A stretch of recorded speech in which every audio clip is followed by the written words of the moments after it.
Hi, I'm Mario Guerra, the two-time former mayor of the great city of Downey. And I'm here with my co-host and guest, Zurich Lewis from the Cerritos College Board of Trustees, also a political analyst. And you're watching Talking Downey with Mario and Zurich. I never called you a political analyst before. I am now. I just did. Yeah, I know. We can call There you go. ourselves It's a whatever. promotion, right? Yeah, there you go. But Zurich is a great young man. He's been in politics, being elected official for over 10 years. He's only 31 years old. But for many years, I've been talking politics with him. He knows the landscape of California, especially Southern California, so we talk a lot about it. So that's why it's great to be sharing this. So a lot of things going on here in Southern California. We obviously have 3 fires still burning, the biggest one, the Palisades. We have the politics of, Southern California Edison and the power. We still got 250,000 homes without power. Yeah. I had a Zoom board meeting yesterday with the California GOP, and Jessica Patterson, that lives out in one of the areas, she's allowed to be back home, but she hasn't had power in a week. So she's doing a little light thing there and holding on to, her phone and to be on the Zoom meeting. Survive, and it just really brings the issue of, Yeah. Not only mortality, but just how fragile, society is, and we have to be grateful and blessed for what we do have, and understand that every single day is really a blessing of where we live, not only in Southern California, but the good things that we have and why we're so involved in politics to make sure that it stays that way. Yeah, and it's so sad. You have the Palisades, which is, very wealthy, long-established communities there. Right. The same thing with Altadena, but Altadena has been a long time, it's predominantly African-American or Black, and it's generational wealth passed on through their homes for the last 50 years, and a lot of that has been lost on there. So on Thursday, I spent time with our National Guard that just came in over in the Palisades, and to see that devastation. And then the one thing that struck me is, and everyone, we were in Humvees and we stopping at the corners there and stuff on Santa Monica Boulevard, and the number of people that just kept coming by to bring things to the National Guard and thank them. It's funny as we're out there on the west side, somebody brought Portos to one of them on there. So the goodness of people, this is Thursday night, so that was fresh. It had just happened on Tuesday and Wednesday, and it was still going on. And then over the weekend, I spent time with the ones in the Eden Fire, our National Guard up there. But our National Guardsmen, we have over 2,000 here. They're basically backup, secondary security, if you will. Yeah. But everything calms down when the Guard is there, because one of the biggest issues we had was looting. Of course, So, and there's been charges already. I'm glad that our DA has been right on it, and LAPD and other law enforcement authorities have been making sure that, hey, looting is not. What a difference a DA makes. It really does. Because you remember a couple years ago when there was a fire and it was determined that there was a homeless person that started a fire, and I remember Gascon saying, well, I think maybe he just wanted to go inside and get warm. Something to that effect, some ridiculous comment. And here our new district attorney's been in office for a month and a half. Hey, we've arrested 20. Here's a press conference of them sneaking in the houses. They're going to be, one of them's going to be a third striker. Some of these people are going in for big time because this enhances stuff.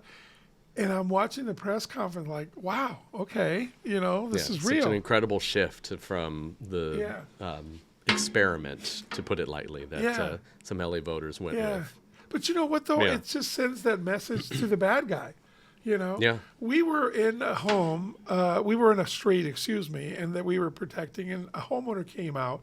He was still living there, had been evacuated, but he wouldn't leave, and he was close enough to the street.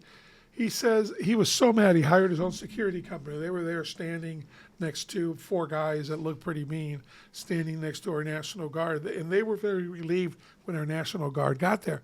He says, I put everything I had of value on my dining room table, and I left for half an hour to go check on my mother's house. And when I came back, they had broken it in. I made it easier for them. So he was very upset and everything else, and obviously traumatic. So now he's the only one on his block, and he got security. He hired these big, powerful lights on there towards the street. But, even the security folks said, oh, we had 20 to 30 people, and there's only 4 houses on that block coming through all day on their bikes with the backpacks, just checking it all out. He goes, of course, when the National Guard got there, nobody was allowed in after that. But what a scary thought. You're violated twice, once by the fire and once by, these idiots. And it's just such a experience that, I think a lot of people have never had because of all of the blessings that we've had here in Southern California. And all of a sudden, all it just takes is one event for, human nature to revert back to its primal instincts, and that's why, we have the faith that we do. That's why we have the politics that we do to ensure that, law and order always prevails. One of the politics is going to be, there's all kinds of politics. I mean, I almost feel sorry for Karen Bass. There's a lot of piling on her. Sure, and a lot of it deservedly so. You got a lot of piling on Governor Newsom, and deservedly so. And then you have, people don't realize it yet. They do, a lot of them, the insurance crisis that we're in. Yeah. There was one homeowner, their insurance went in the Palisades. They were with State Farm, paying $4,500 a year for their insurance. They got canceled. The next closest thing with the FAIR plan was $19,000. From $4,500 to $19,000 with bare minimum coverage. That's what the FAIR plan provides. Right. And they didn't have it. They didn't buy it because they couldn't afford the $19,000 premium. Okay. So they lost everything. They lost their home and they lost everything. Yeah. So there's going to be more people than we think in that situation. We think, oh, Palisades, expensive homes and everything else. But if it's all valued there and you're not insured and you lose it all, then we're talking about the insurance commissioner. How did we get to where we're at today, with this insurance commissioner and our problem?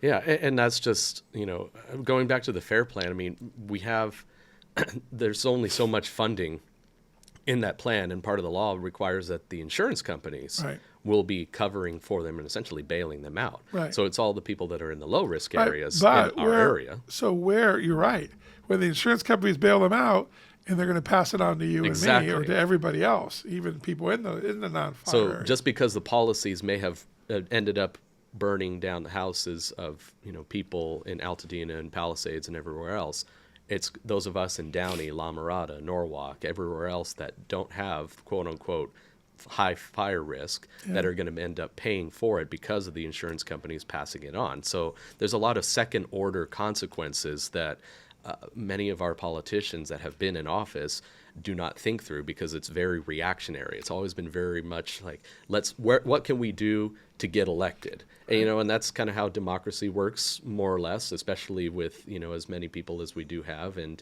for as less engaged, for better or for worse, that our electorate is. And let's talk about Ricardo Lara, sure, insurance commissioner. We were talking about him earlier. Number one is, how did he get to be our insurance commissioner? And number two, how did he get to manage the crisis, and how did he get to manage the non-crisis that got us into a crisis mode?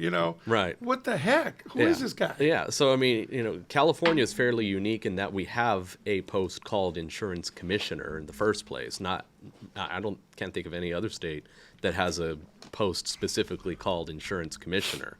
So whenever it was created, because I'm sure it's a pretty recent position. It was Prop 13, Prop 103. Yeah. Harvey Lowenthal, when they did the rate setting adjustment on there, and I forgot what year. So it's been a little bit on there. We've had 4 or 5 on the elected commissioners now, but it was set up because Harvey Rosenthal. Well, Lowenthal would be from Long Beach. Of course, not right? Lowenthal, Rosenthal. Maybe it was on there. Rosenthal. Yeah. Sure. Anyways, so when they wrote that law, they put that in there as one of those things. That way they're not beholden, because what had happened before, the governor used to appoint the insurance commissioner, and obviously somewhere they had some insurance experience because they're managing this large part of the segment. Right. So when it was like, oh, let's take politics out of it, well, what you did was bring politics to it. Exactly. So because it's a political appointee or elected, if you will. It's a constitutional officer. It's one of the 6 in California. and you make it all political, right? Exactly. So, And so that's how you get someone like Ricardo Lara that had never had any insurance experience whatsoever to run. I mean, you go all the way back to his electoral history, all the way back to 2010, where you win a Democratic primary against two other, well-known names, some of whom are friends, between Luis Marquez and Carmen Avalos.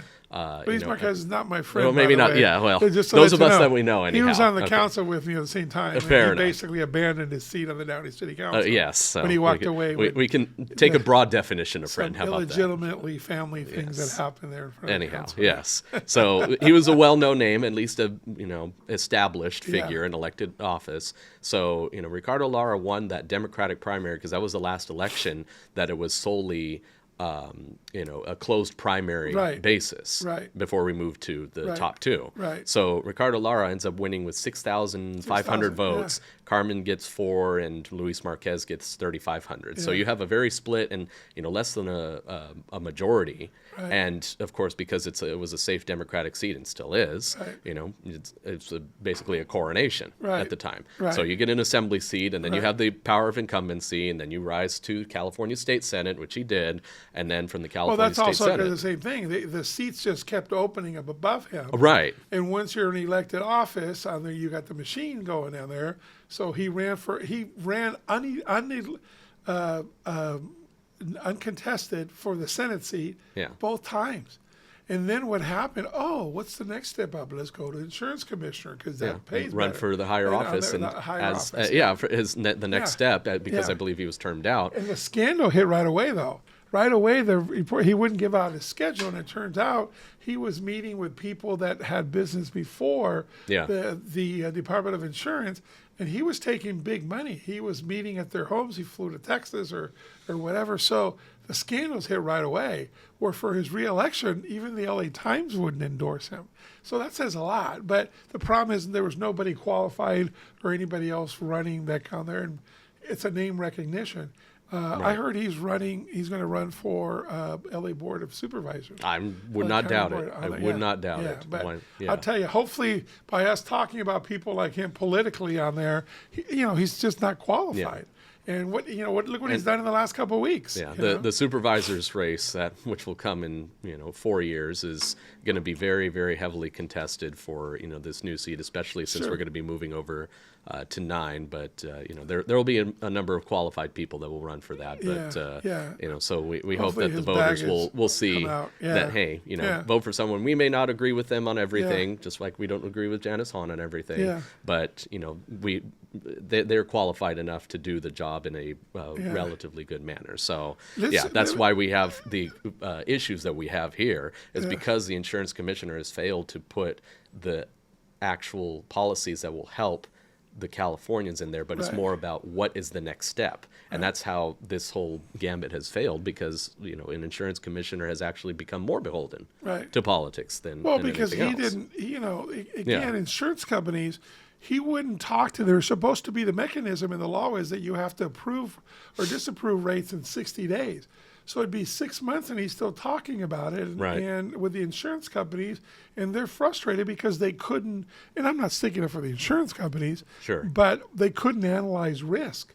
So they needed to raise, is it better to approve a 10, 15% increase or just get out of the state where now it's going to cost 100% increase? And it's fundamentally the philosophy of free market capitalism versus central totalitarian control. And, that's what a lot of Democratic politicians have done, has been going over, what is the socialist best way to, help everybody without thinking of the second order consequences of how it actually happens without a true, gun to your head. This is, how it has to be done. It is. And that's especially insurance companies, they're actuarials and they're numbers.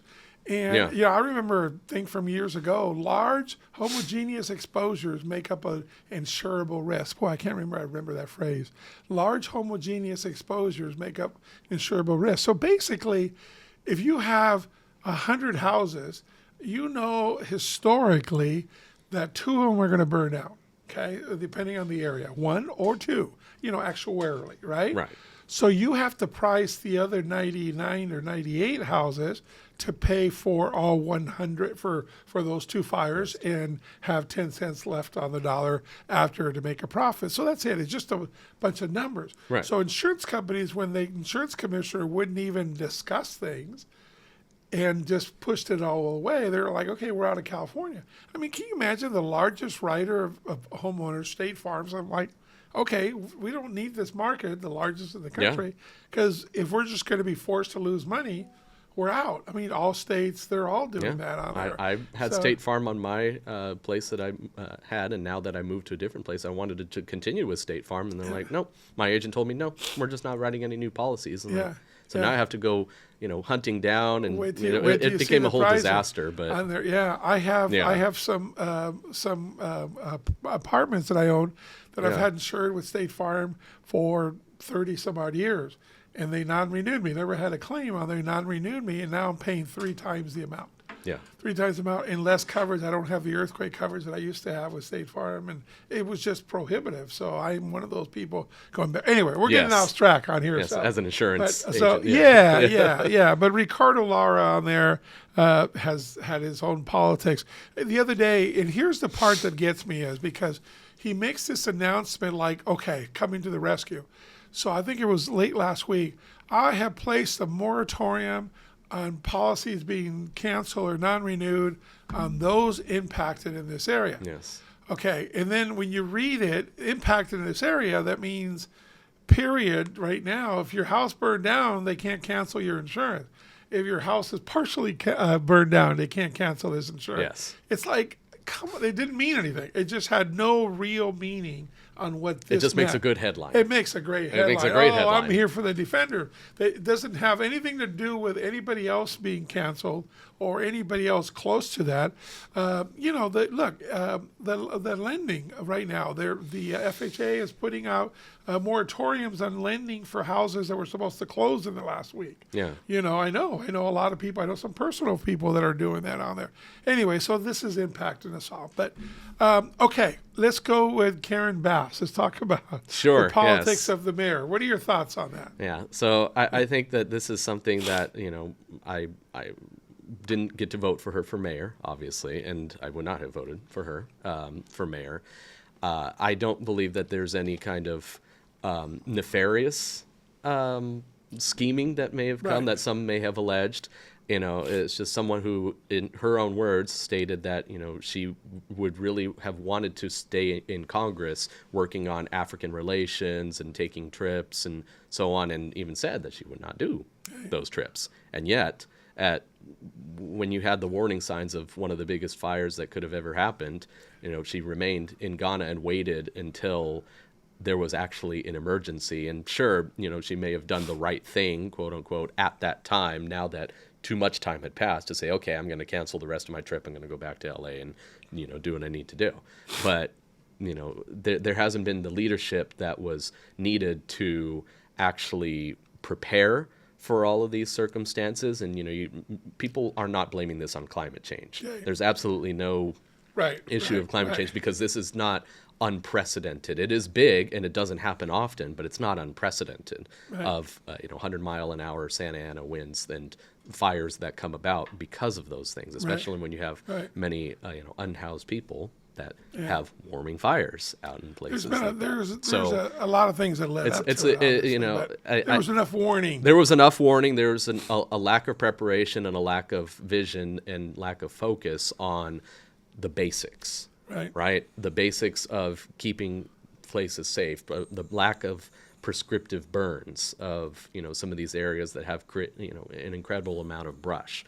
So, and a lack of preparation in the Santa Ynez Reservoir that didn't have the water pressure that would be able to, mitigate. Sure, it wouldn't have prevented the fire, perhaps not. There was always going to be a fire, but it's how better of a response can a city have when you have as many resources as the city of Los Angeles has. So, Karen Bass was unprepared because this is not something that is up her alley, right? Well, and it should be. She could have been a better leader, and it wasn't nefarious, but it's just something that she can have a better approach, and she will be judged more on how she reacts to this situation Right. rather than the initial part of, oh, she happened to be in Ghana at the time. Right, Probably right. shouldn't have been, but Right. yeah, Right. Again, Yeah. that does happen. You're right. It does wasn't. What I look at, and I think where she'll be judged on, is the leadership quality. And unfortunately, she doesn't have that personality. I'm not, without putting her down completely, she doesn't have that leadership quality that you wanted her to stand in the middle of the Palisades. We're going to rebuild, in the middle. Well, Altadena is an unincorporated area, but we're going to rebuild. I read a story the other day, and the person was, putting her down a lot. Yeah. And it was a very liberal writer. But that's true. He says, look, whether you like Jerry Brown or whether you like Ronald Reagan, they're leaders. Yeah. They were leaders. They stood, they led, and you wanted to get behind them. And that right now, we've heard more from her former opponent, Ray Caruso. Oh yeah. Right off the bat, and he had some solutions, or why it's a failed leadership here, but this is why. So those kind of things, you're like, interesting. So I do feel bad for her as a human being. I don't think she's got that it factor for these kind of crises. I'm sure she'll come out okay in different ways. I'm sure she's a good person. Yeah. But this is pretty bad. It came across the other day. I still have him with her arm around Fidel Castro, and you Right. always remember us Cuban heritage for her visit. Did that. Right. So, It kind of makes you distrust her a little more because, that's what she's grown up in, and that's the career that she's had, was being focused on those kinds of policies and focusing on economic issues and focusing on socialist communist issues. Yeah, Right. yeah. She is more left than you might think. No, But so this morning, Yeah. and so I'm getting off track because we've been doing this. Actually, it's kind of fun talking about all these course, different yeah. things on there. But I watched some of the hearings this morning for Senator Marco Rubio for Secretary of State. Okay. I haven't gotten the chance. And, like I said, we're both come from Cuban heritage. Yep. And, he's just impressive. I wouldn't care what nationality he is.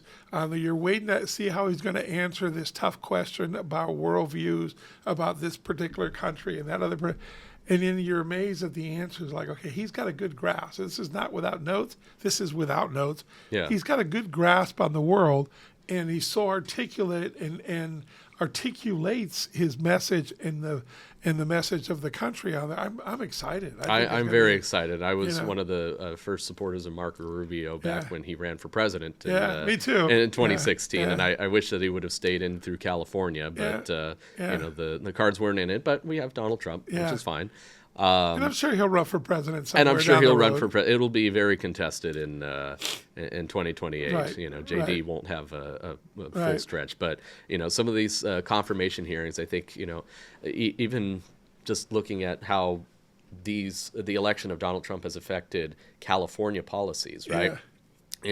There's been such a vibe shift, let's say, Right. that a lot of people have said, hey, wait a minute, we've gone way too far left, and now the pendulum has started to swing Right. much more towards the center, even a You little saw bit that to the with the right. DA. You saw that with, So you in know. the past, a lot of criticisms of Gavin Newsom, Karen Bass, some of our Democratic electeds would have fallen on deaf ears because, we're just forging on, we're going to, continue on with our doctrinaire dogma of governance. And now that there's been pushback, like for example on putting together the wildfire aid along with quote unquote Trump proofing California and giving $50 million to government lawyers Double to the fight, amount. Is double that the amount that crazy? was original, So- and then they wanted to put it together, and now people Yeah. pushed back on it, and now they're backing off. They would not have backed off on it Yeah. had the opposite occurred. So, right? so to viewer and our viewers that don't know and our listeners, Yeah. So Governor Newsom set up this special session of the legislature to put together $25 million to Trump-proof California, to basically have this money set aside for lawyers to fight the Trump administration. We don't know in what, but just to be ready because we know that it's bad administration, quote unquote. So what happened is everybody's getting pushed back. They're pushing them like, we're having this session for this. And then, of course, the terrible wildfires hit. And they're just like, we don't need to be talking about Trump proofing.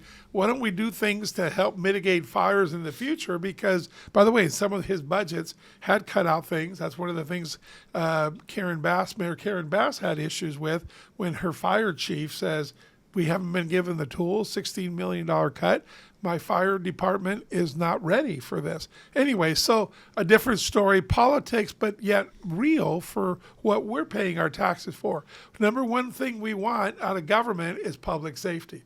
Protect me and my family, protect me and my home out there. And we didn't do this in the Palisades and Altadena and certain areas.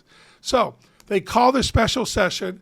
And then it did turn politically. There was too much pressure. We got to do something about these wildfires. So they set up past $1 billion. I forgot the number on there. And it's because of the state of emergency, they declared the money that would come from climate change, right? Climate change. And even though we all know it's not about climate change, and the fact that they're not using that money for their climate change issues kind of, belies the point and, opens the curtain to say, it wasn't even real in the first place. Yeah.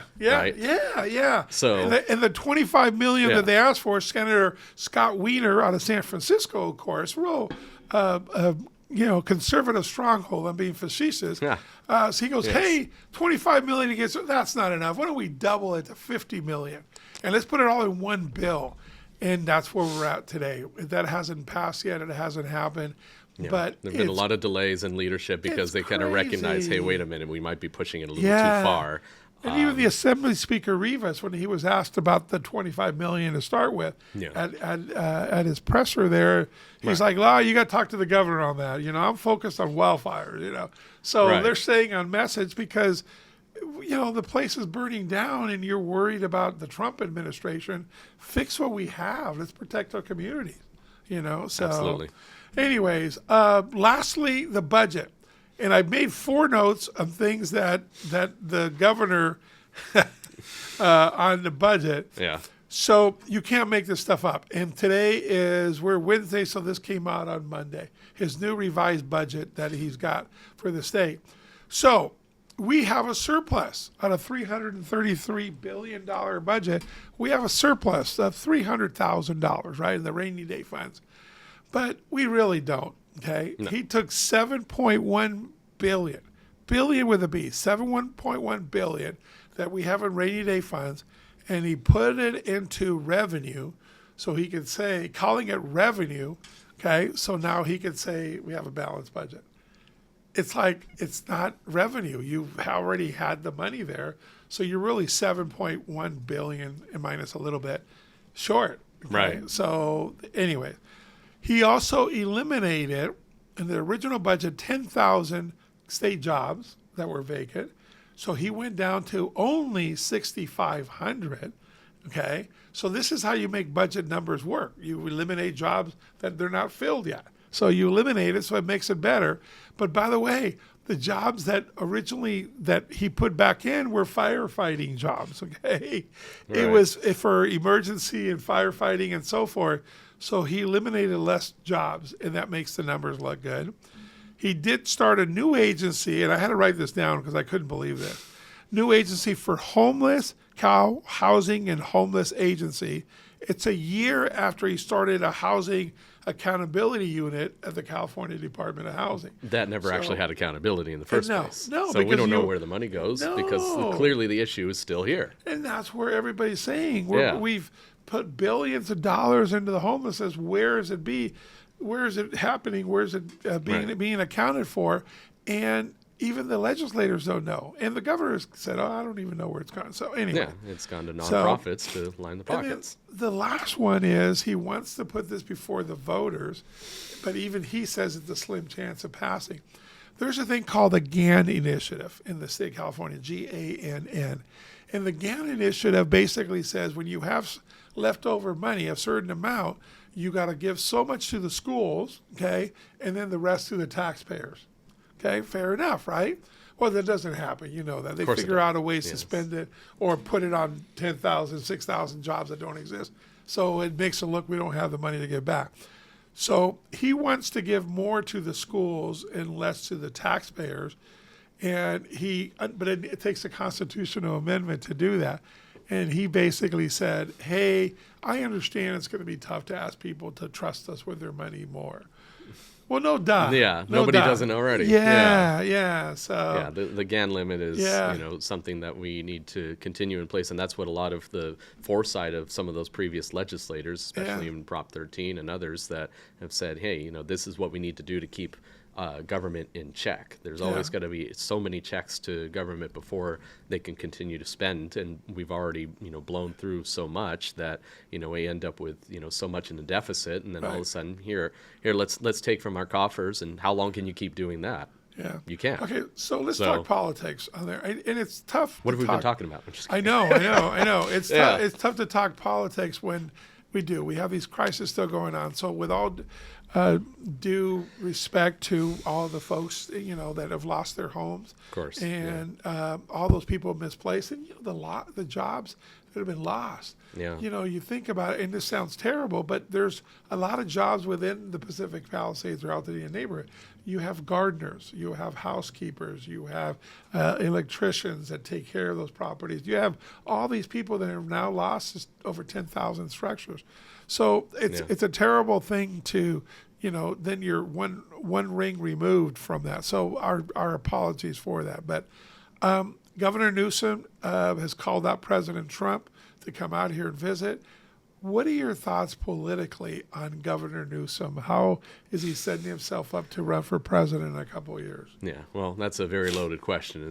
You might, So, he's definitely taken an opportunity to, be on the forefront and, be, I always heard the phrase, what's the most dangerous place in Washington, D.C. is between Chuck Schumer and a camera, right? So you got a similar kind of angle going with, Governor Newsom and, the media that's out here. And, he comes prepared, but, is it actually, when you look at what he's actually saying, is it really something that is accountable and something that is actually helping people? Right. And a lot of times, it's general information. Sure, it's helping. There's right-wing disinformation, and some of it is a little off base, but some of it is just holding them accountable for the policies that have been going out, and say, we created a website that's a Cal Fire Facts, right? But that's not something that's on his campaign. That's on his campaign site. That's not on the gubernatorial website. The Long Beach Press Telegram on the editorial yesterday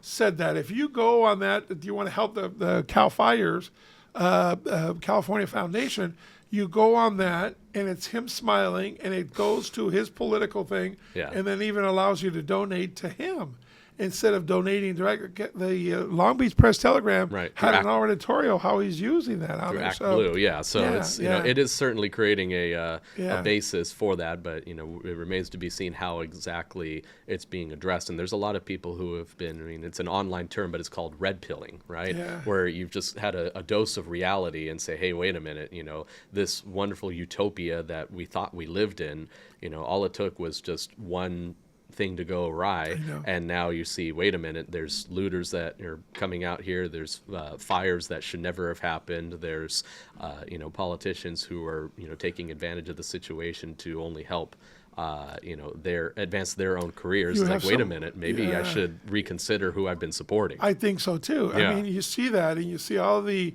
press conferences right behind whoever the speaker, even when the speaker changes, she now knows to get there is Supervisor Lindsay Horvath. Horvath, yes. So, I mean, she was an appointed city council person in West Hollywood.